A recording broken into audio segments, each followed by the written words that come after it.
Sa ngala ng Ama at ng Anak at ng Espiritu Santo. Panginoon, isugo mo ang iyong espiritu at pagpanibaguhin mo ang muka ng aming mundo. Ang ating ebanghelyo ay mula kay San Lucas, Kapitulo 12, versikulo 13 hanggang 21.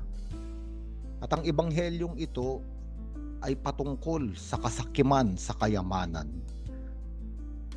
Sa unang tagpo, makikita natin na may isang tao na sinabihan si Jesus, "Guro, iutos nga po ninyo sa kapatid kong ibigay niya sa akin ang bahagi ko sa aming mana."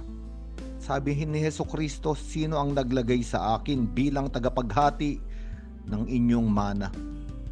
At sinabi ni Jesucristo, "Mag-ingat kayo sa lahat ng uri ng kasakiman, sapagkat ang buhay ng tao ay wala sa dami ng kanyang kayamanan."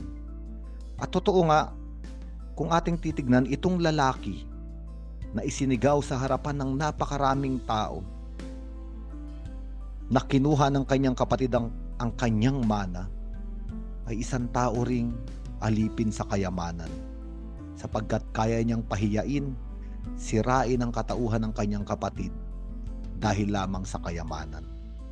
Gayun din yung kapatid na kumuha ng mana ay alipin din ng kayamanan, sapagkat kaya niyang ipagpalit ang kanilang pagiging magkapatid upang makakuha lamang ng yaman. Ang ibig sabihin, dalawang tao ay parehas sakim sa kayamanan. Kaya sinabi ni Jesucristo, "Mag-ingat kayo sa lahat ng uri ng kasakiman, sapagkat ang buhay ay hindi nasusukat sa dami ng kayamanan." Kaya nga nagsalaysay si Jesus ng isang talinghaga. Sinabi niya may isang mayaman na umani ng napakarami sagana sa kanyang bukirin. Kaya't sinabi ng taong ito na, "Ano ang gagawin ko ngayon? Kaya wala na akong mapaglagyan ng aking napakaraming ani." At nalaman niya ang dapat gawin. Ipagigiba niya ang kanyang kamalig at magpapatayo siya ng mas malalaking kamalig.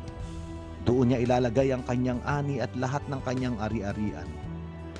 At sabi raw ng taong ito sa kanyang sarili, "Marami ka nang naipon para sa mahabang panahon, kaya't magpahinga ka na lamang, kumain, uminom, at magpasarap sa buhay." Ngunit sinabi sa kanya ng Diyos, "Hangal, sa gabiring ito'y babawian ka na ng iyong buhay. Sa gabiring ito, ikaw na ay mamamatay." Kanino ngayon mapupunta ang mga inilaan mo para sa iyong sarili? At sabi ni Jesus, ganyan ang sasapitin ng sino mang nag-iipon ng kayamanan para sa sarili, ngunit dukha naman sa paningin ng Diyos. Kailangan nating malaman na ang magkaroon ng ari-arian, kayamanan ay hindi masama. Lalo pa nga ang kayamanan, ang kanyang mga ari-arian ay naibabahagi sa iba, na itutulong sa kapwa. Nagagamit para palaganapin ang pagpapahayag ng salita at mabuting balita ng Panginoon. Ngunit ang problema nitong lalaking ito sa talinghaga ni Jesus ay nag-ipon siya ng kayamanan para lang sa sarili. Ang ibig sabihin, wala siyang ibang inisip na ibang tao kundi ang kanyang sarili lamang. Kaya nga nasabi niya sa kanyang sarili na mayaman na siya. Kaya't magpapahinga na lamang, kakain at iinom at magpapasarap sa buhay. Isang tao na mabubuhay sa sarili. At totoo, ito ay nangyayari sa daigdig ngayon.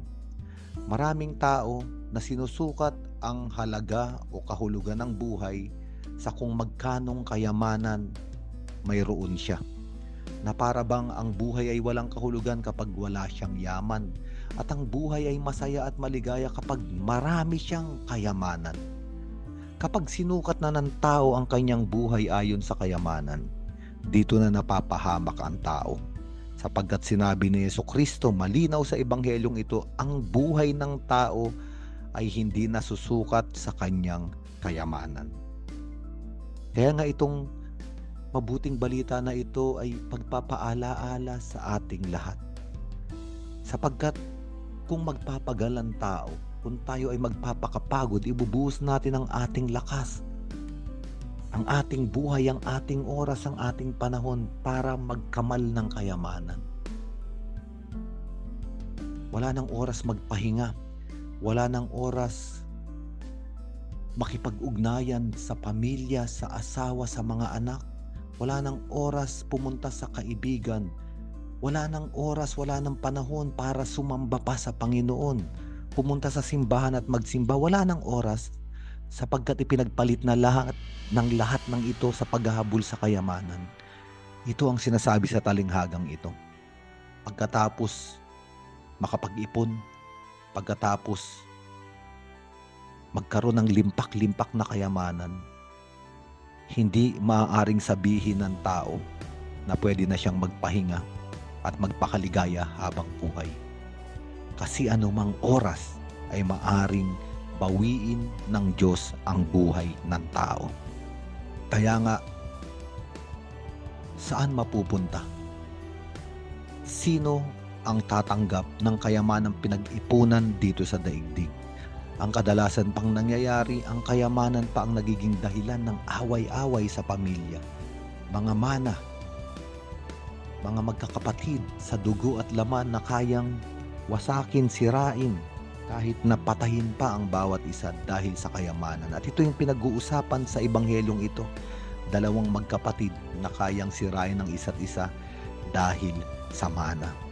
Kaya nga, ano ba ang totoong kayamanan? Sinasabi ni Jesucristo, ang totoong kayamanan ay hindi ginto at pilak, hindi salaping nakatago sa bangko.